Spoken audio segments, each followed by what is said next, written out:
suddenly we hear rumbling and we look, avalanches are coming towards us. So we were in the western Khumbu between Everest, Lhotse and Numtse. These are mountains. It was actually an earthquake of 8.4 magnitude that shook the mountains, and rocks, snow, everything was coming at us. Now, Nawang didn't show the leadership that he showed before when he said, Sarah, we are jumping. He didn't give me instructions. He just started praying. Leadership isn't tested when things go according to plan. It's tested in the moment you have to decide whether to keep going. My name is Saray Khumalo, a businesswoman, a mother, and an award-winning mountaineer. I know what it feels like when the ground shakes beneath you. 3 times Mount Everest sent me back down through avalanche, earthquake, and injury. 3 times the world told me to quit. I kept going, and on the 4th attempt, I stood on the summit. Most would call the earlier attempts failure, but I learned something different. The shift is not the disruption. The shift is the lesson. It's not the fall that defines you, but the rise. Because true failure only happens when you stop taking the next step. In When Shift Happens, we explore the moments that break us and how they build us. Take a breath. The air is thin up here and the views are worth it. Welcome to the summit journey. Let's go higher. Well, Sarah is, she's a friend, she's a mom, she's a businesswoman, she's a sister, she's an adventurer, very playful at heart. But more importantly, she's a leader of self and others at best of times. What drew me to Everest wasn't a childhood dream of Everest, because I didn't even know about Everest. It was really a moment when my sister died, my older sister. I'm one of 7 girls. And that was a shock about the sudden news, the sudden loss, and the confusion thereof, because you don't expect it. And I remember just wondering whether she had achieved her purpose. And I got confused. I had a good job. And until then, I thought I was successful. I mean, I had a car, a house. I was boss lady at work. I was earning enough, for me and my family. And the world I came from, including my family, saw me as successful. And I remember just reflecting and realizing that I wasn't, actually. Because I went back to my childhood where my mother always used to say, the sky is the limit. And I questioned myself, am I reaching for the skies? And the answer was no. And I went back to my grandfather, who always used to say, if you don't live a life of service, it's a life wasted. He was a pastor. And so him saying that and preaching all the time is something as kids we just ignored. But for some reason that evening, 2009, that question came back and I said no. I quit my job and left. Now that I've been exposed to Simon Sinek's work, starting with your why or finding your why, I've realized that was what was going on, even though at the time I just felt maybe it was midlife crisis. I quit a well-paying job. I had shares in First Rand and went to work at the post office. And why did I do that? Just because a bunch of us were going to turn Post Bank into the bank for the people. And it felt like that was purposeful. That was service. That was me making a difference to a group of people that were not part of the economy in the previous regime. And so I left. Since then, every job that I took was about, is it aligned to my values? Am I going to add value? Which is something that before then never crossed my mind. It was about, is it going to get me to the C-suite? Is it going to give me enough money to live a lifestyle that the world expects of me? And that completely shifted my perspective.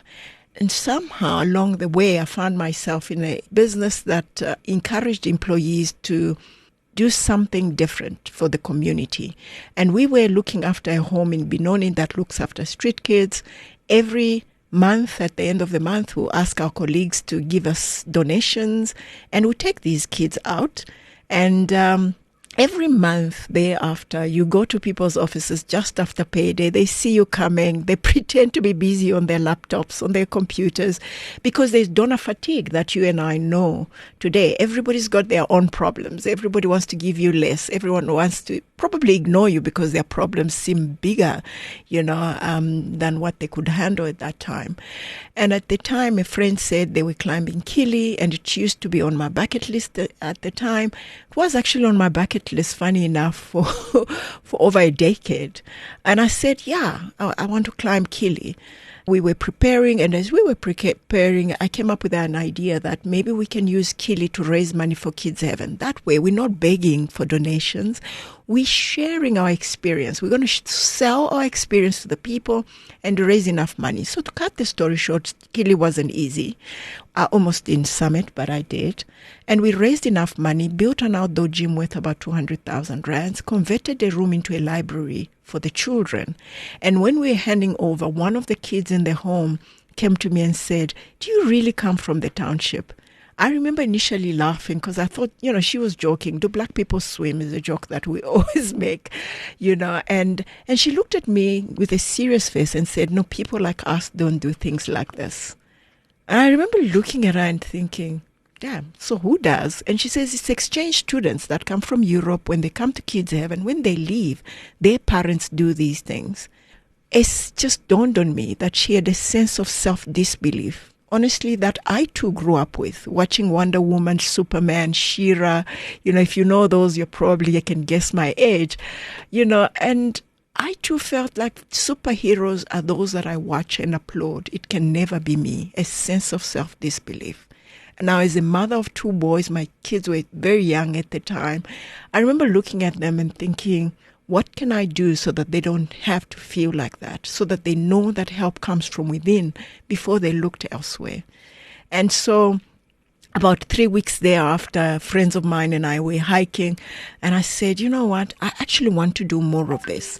I want to climb the 7 highest peaks on the 7 continents and use it to raise money for education. Because the honest truth is the difference between that child and I was that I was educated. And then I traveled. Travel opened my eyes to the fact that I too can be a superhero in education. So I decided I'll climb the 7 highest peaks, not knowing which ones they were exactly, honestly, but use it to raise money for education. Because it's the equalizer. I mean, if you now reflect on what the UN is saying, Africa has the youngest population. And for us to change the narrative for that generation, the next generation, education should be the foundation. And that's why I started climbing summits with a purpose, and Everest happened to be one of those 7. You might be thinking that Everest was a random thought, but the reality is I know for a fact that I'm an accidental mountaineer, and that's why it's exciting for me. It's not something that I planned. It's something that I was called into, and I absolutely loved it. So chatting to my friends, we are on a hike, and I come up with this. We need to do the 7 summits. Actually, the friend I was with is Erica Gibson and Karine Duplessis. They said to me, and Erica had just come from Aconcagua. She says, I know somebody. I know Sibusiso Villani. Maybe we should call him and ask him about this because he's done the 7 summits. We're like, okay. She made a call, and he said that we can come and see him in Nelspruit. Like everything else that I do in my life is, investigate, look at the risks, figure it out. What do I need? What does it require from me? How can I prepare and plan? And we got there. He looked at us. One of the things that was a revelation at the time was that every mountain is different, and you climb it differently, you train for it differently, something that I didn't know until then.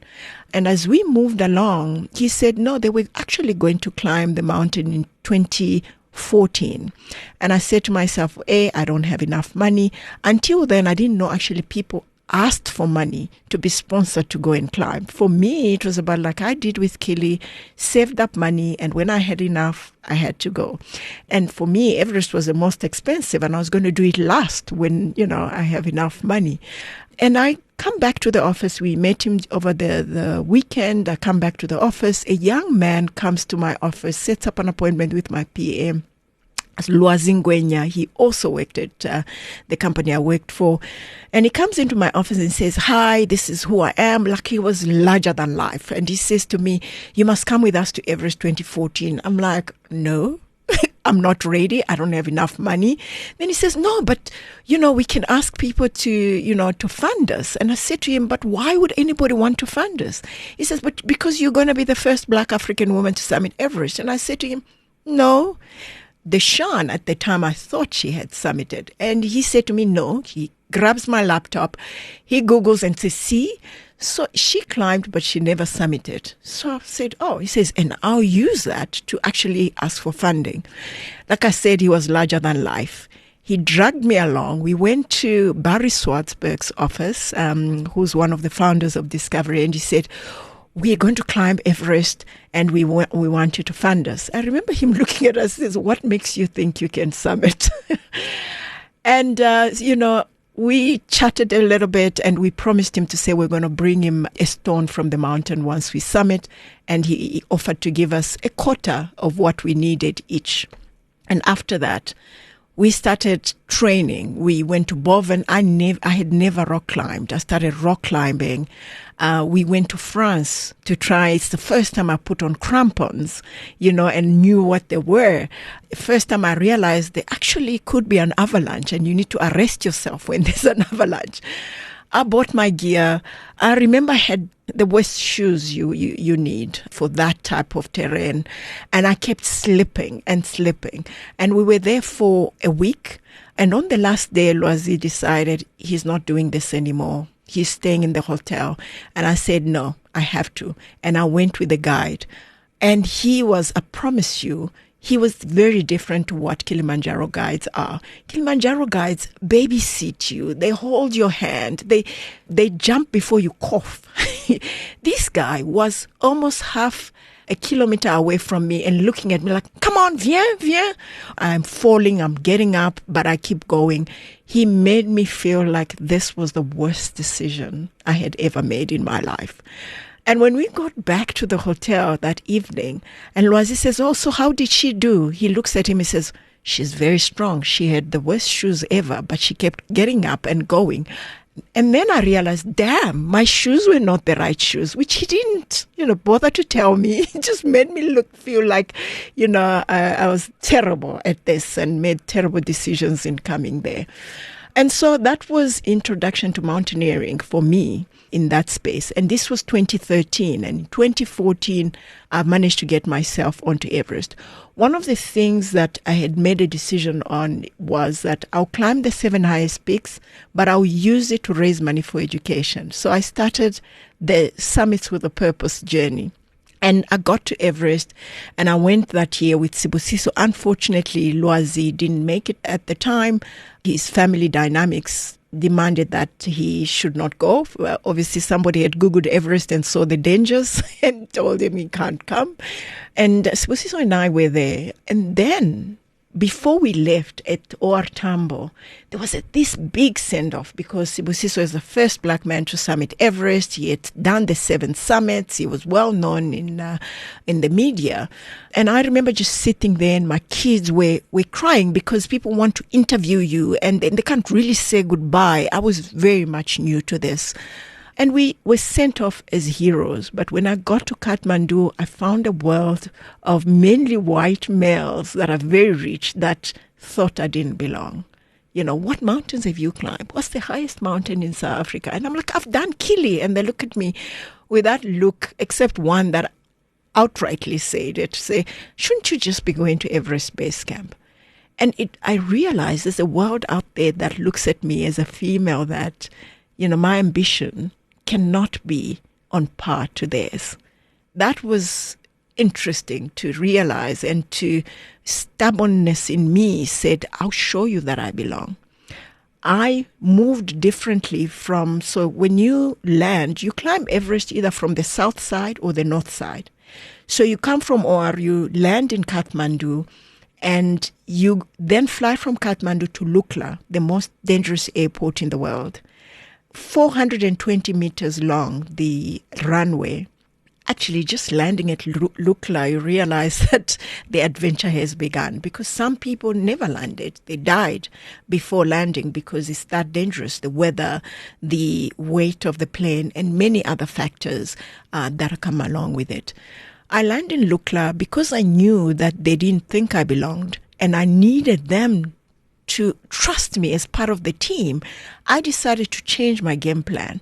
I started climbing faster so that I get to base camp in the first team, if not the first one, which is a no-no, right?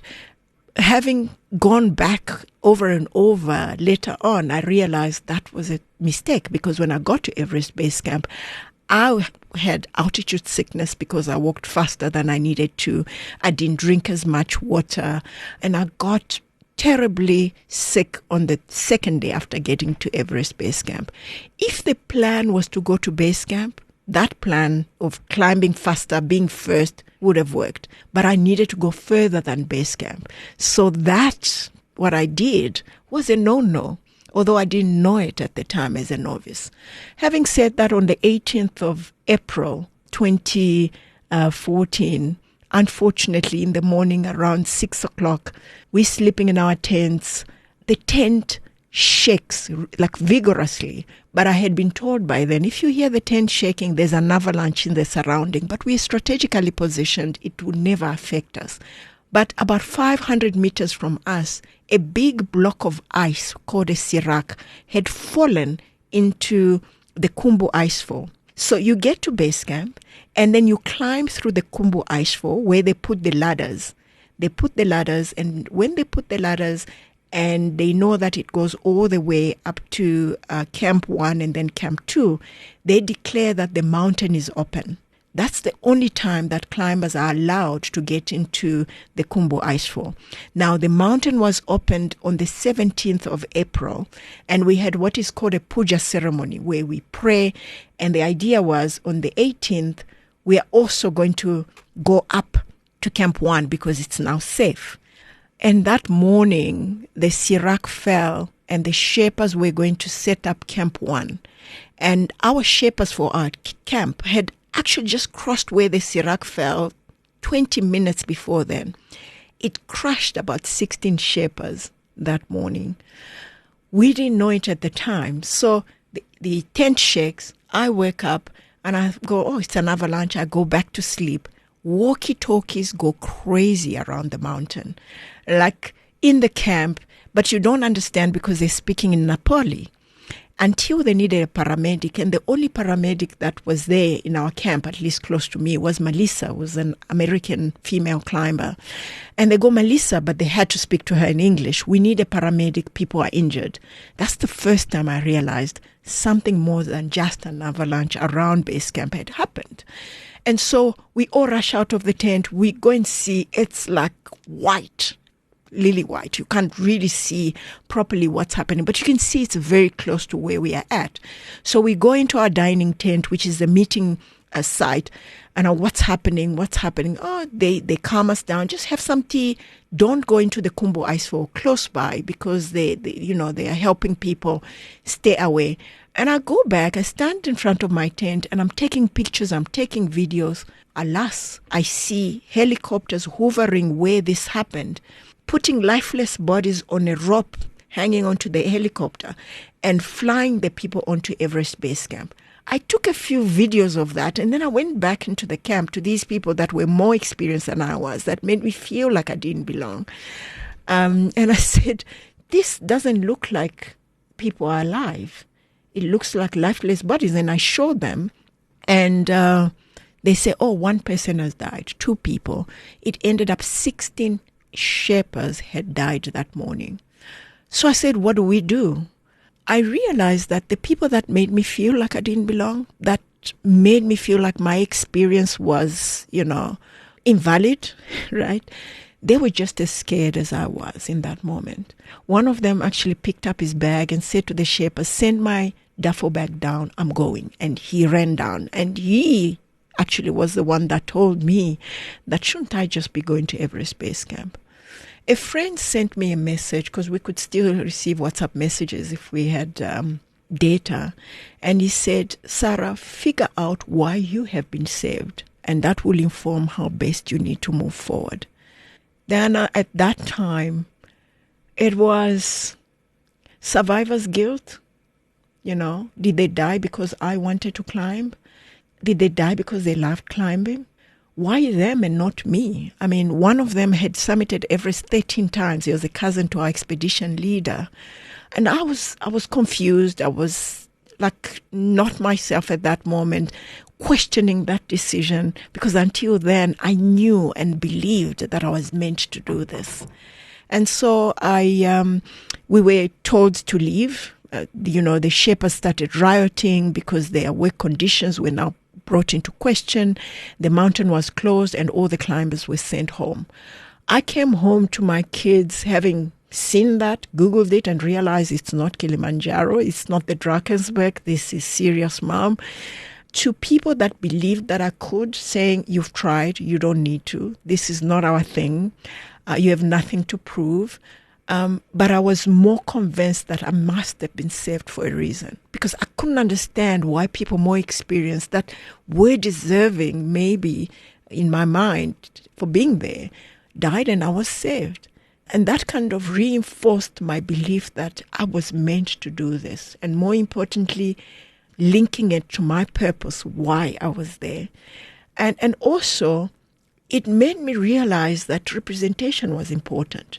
There was a world out there that didn't know who I am as a Black African woman, and decided to put me in a box that their ambition is more valid, is justified than mine is. So I was going to do it for the other Black girl that's going to come behind me. In fact, African girl, white or Black, to be honest, that will come behind me, they must give them the same benefit of the doubt that they give their male counterparts. And so that's why I decided I'll go back in 2015. When I went back in 2015, I had actually, before going back, if I step back, 2014 didn't happen, and I came back and I went and climbed in Europe, because it was about the 7 summits. I did Mount Elbrus in Europe, and ticking the second of my 7 summits journey. What is significant, I beg your pardon, about this is that we always have these goals. Sometimes we're so fixated on the big one that when we fall, we keep going for the big one. We kind of need quick wins that we celebrate as we move forward. And that's what Elbrus in 2014 actually represented for me. And then I went back in 2015 to Everest. 2015, a lot more cleverer, a lot more knowledgeable. I changed a few things. I trained differently. I became a runner, I became a cyclist, I was a lot fitter, not just in the gym, which I did before my first attempt. And I got there, I decided who was going to be my Sherpa. Somebody that I knew had 22 years experience, was a lot more mature, wasn't going to take careless decisions, because this was important for my kids and something that I promised them. I call it, I was going to take life-preserving steps. And in 2015, I beg your pardon, I was between Camp 1 and Camp 2 when we were walking, my Sherpa and I, climbing towards Camp 2. And the idea was this rotation, we touch Camp 2, come back and sleep at Camp 1. This is how you climb Everest. And the ground beneath us, the glacier, started shaking. We didn't know what it was. So Nawang turns around, hooks his carabiner. Carabiner is like a hook that you can hook onto an anchor or to your partner so that you are in sync even if there's no visibility.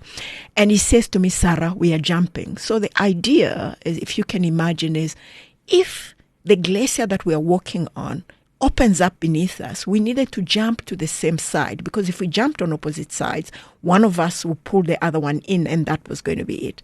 Sounds crazy, but at the time, I just felt like 22 years experience. I'm a novice. I'm watching his feet. He jumps, I jump. And nothing opened. The ground stopped shaking. like suddenly. And when we looked around, he takes the carabiner off. He says, "Are you all right?" "I'm all right." He says, "Okay." So we're looking around. Suddenly, we hear rumbling, and we look. Avalanches are coming towards us. So we were in the western Khumbu between Everest, Lhotse, and Numtse. These are mountains.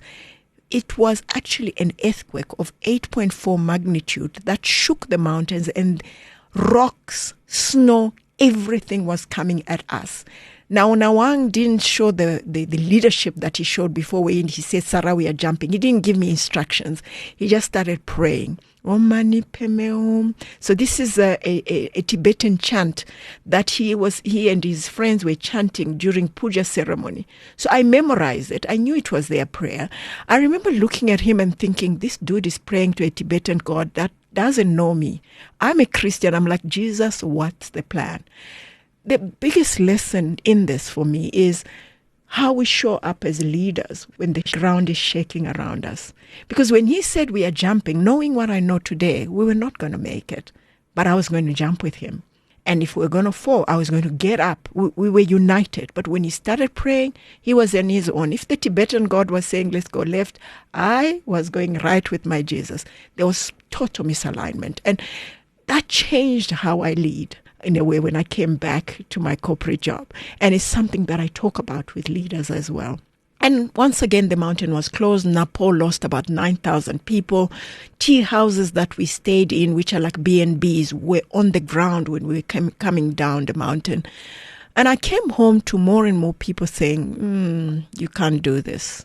2016, I couldn't go back because I couldn't afford it. And we sent out probably over 200 letters. No one was sponsoring us. In fact, we were even asked, who's the man taking you? And, what makes you think you can? So the world didn't believe this was something that was worth me following, at least someone like me. And so I decided 2016, I'll continue training. I was running, cycling, and unfortunately I fell off my mountain bike, landed in a coma for like 3 weeks, and thought the dream was done until I ran the Soweto Marathon in November of that year, and I decided I was going to go back to Everest 2017. Went back to Everest 2017, the first time I ever had a real shot. Still with Nawang, my Sherpa from the past two attempts. On my third attempt, we go all the way up to the south summit, which is 99 meters from the top. The winds change like you cannot believe. I see Nawang is struggling, and I'm looking at him, I'm thinking, it's the first time I'm in the death zone. So me struggling, I understand. You struggling is a problem. What's going on? And he says to me, no, the weather is not what we predicted. It's bad. And I said to him, no problem, let's go back to Camp 4 because I had bought additional oxygen and we'll come back when the weather subsides, which happens. And we start going back, but unfortunately, my oxygen tank wasn't working, which I didn't realize, and he didn't either.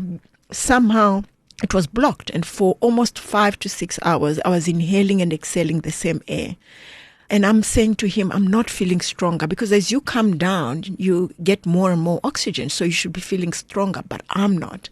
And he says, Sarah, look, there are the tents, keep going. And I keep going and I lost consciousness. So some of this is hearsay. He couldn't help me because he was also not in a good space.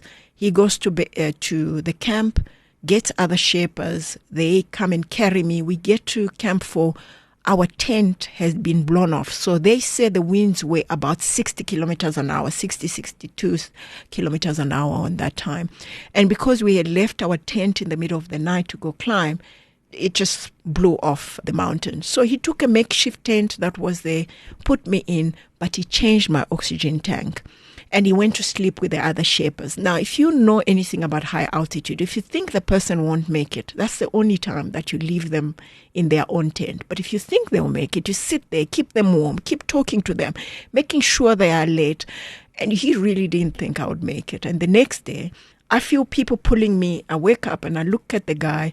It's another Sherpa. They had come with a stretcher to come and pick up the body, because when I said Lakpa, he looks at me, he says, Sarah, you're alive. And I'm thinking, of course I'm alive, but I'm hungry. I mean, I had not eaten since the previous day, almost 30 hours I hadn't eaten.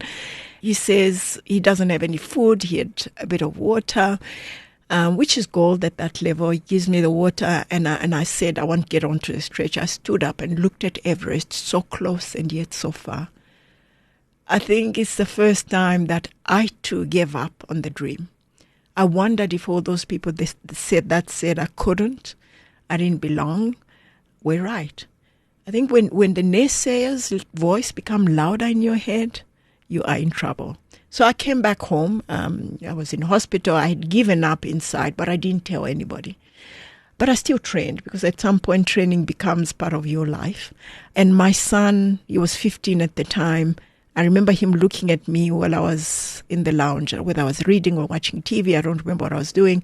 And he said to me, Mom, when are you going back to Everest? Not are you going back? It's when are you going back? Because there is no way this mom who always tells me never give up has given up. So I probably looked bored, in all honesty. And I said to him 2020. And in 2019, 3 weeks before the Everest season opened, Lwazi Ngwenya, the young man that believed that I could, lost his life. And I remember just reflecting. I mean, death for me always reminds me of my own mortality and reminds me that I don't have too much time. And that's why there's one thing I always say to people, being a VIP, being visible, intentional, and present in every moment, because the next moment is not necessarily guaranteed. And I was invited to go and speak at his memorial. And I thought the best thing would be to go and fulfill his dream. He believed I would be the first one. I am going to go to Everest. I printed out his picture. I took my stuff that I always have with me when I go to Everest, and I went to Everest in 2019. I went to Everest not necessarily as a plan that I had worked on for 6 months or 12 months, but because it was unfinished business, because I realized that, only I need to be my own cheerleader, and that if he believed in me so much, every time I climbed with him when he was still alive, he would go on the summit, he would put his finger up to say number one. I wanted to do it not just for me, for him, and all those people that have been told that they can't. I did a few things differently. I didn't take a Sherpa because they were just a Sherpa. I went with Noah Hanna, who had summited Everest 8 times, but was also a mountain guide, a registered international mountain guide at altitude. I also didn't go and try to climb like other people that I didn't train with. I asked Noah at every point to say, by when do we need to get to Camp 1? If he said 9 hours, I planned for 7, 8, and I stuck with my Sherpa, and I celebrated getting to Camp 1, getting to Camp 2, getting to Camp 3, knowing that at any time, anything can happen. I wasn't anxious about the summit, which I was in previous attempts. I just took it one step at a time. I bought my own weather report. I bought extra oxygen like I did previously, but my own weather report. If they said get out of the tent, I looked, is it safe? I learned how to read the weather report, and I got out. And when we got to Camp 4, we were 4 of us. Noah Hanna, who was a leader, and 2 other Irish climbers, and I was the only South African. And we said we were going to get to the summit in 12 hours. If we were not there in 12 hours, it didn't matter how much money we had paid, we were going to come down. And so in 11 hours, 15 minutes, on the 16th of May, someone like me was able to step on top of the world. What a moment. I remember just being emotional, crying. Then you remember the tears are going to freeze. I'm going to get hurt. So you get out of it very quickly. And I looked at the horizon, but the first thing that came to my mind is my mother saying, the sky is the limit. And how wrong she was, because I was standing above the clouds. And that's why I always say we have unlimited potential. Just because there are things that we have not seen in our community, in our country being done, doesn't mean that they are impossible. And like Mandela said, it always seems impossible until it's done. Everest has taught me many things about leadership, about myself. The first I'll start with partnerships. As an overachiever, getting up there and being humbled by the mountain, I was taught the biggest lesson that nobody gets to the top alone. But at the same time, not everyone can be your partner. So you have to be very deliberate about the people that you surround yourself with. Having said that, not everyone that partners with you up to Everest Base Camp is necessarily the right person to go with you further than base camp. We're always loyal to strategies, people, and environments that are no longer serving us. Sometimes you just need to let them go in order to move forward. It's being cutthroat about your own journey and your own greatness because everybody's busy with their own. About making decisions under pressure with incomplete information, but also knowing that the consequences can be irreversible, even deadly. It's taught me how to be obsessed with due diligence. When you get onto Everest, there's ropes that they put up. Every year they put new ropes. Most years, the previous year's ropes are there. So when you get up there, you need to know, is it a 2026 rope that I'm attaching myself to? Or am I in 2026 attaching myself to a 2020 rope? That is fatal. In business, you lose money. Your bottom line bleeds. But on the mountain, you lose your life. It's being unapologetic about strategies that I'm going to follow and being loyal to my own journey many times and the people that I surround myself with. Having said that, important also for me to be the right partner to the people that are with me.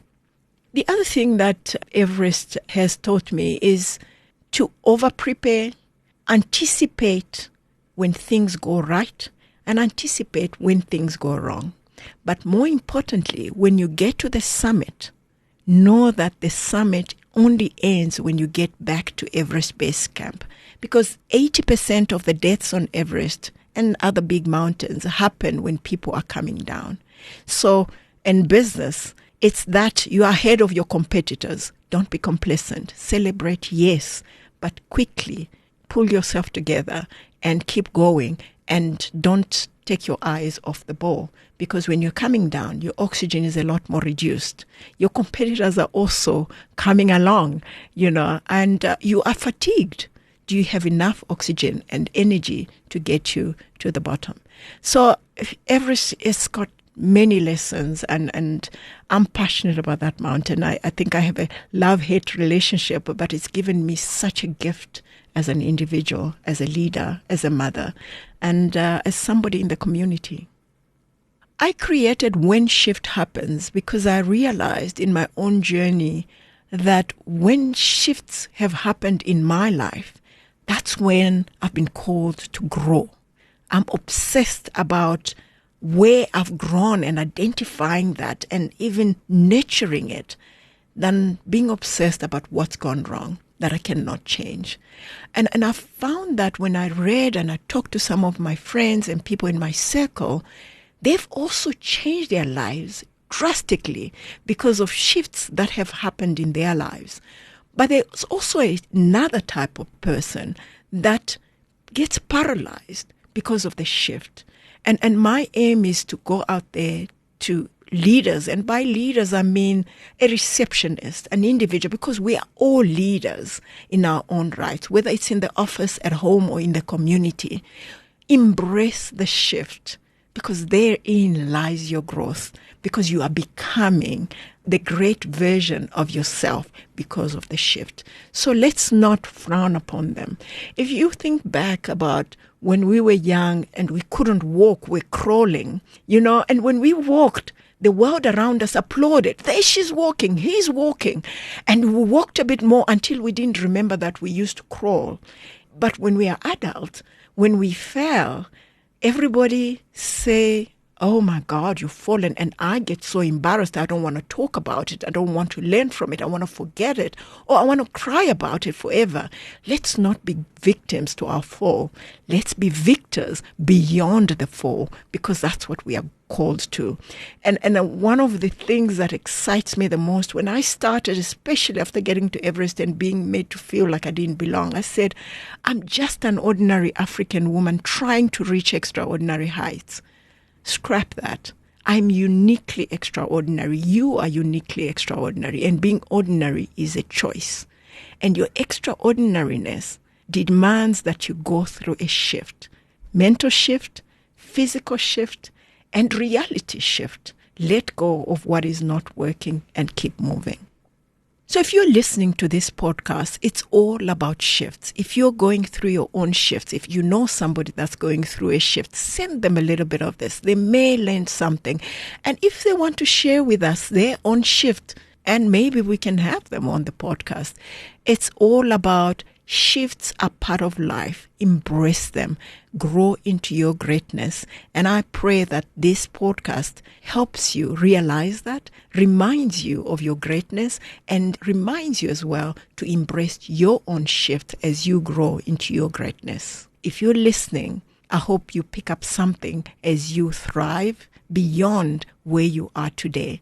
Join the journey, the summit journey. Let's go together. Let's go from here and let's go higher. If you would like to explore some of the lessons and tools we spoke about today, you'll find them in the show notes. If today's conversation spoke to you, share it with someone that's facing their own climb. Together, we are rising, one shift at a time. When Shift Happens is a JacPod original podcast by Jacaranda FM. Let's go higher.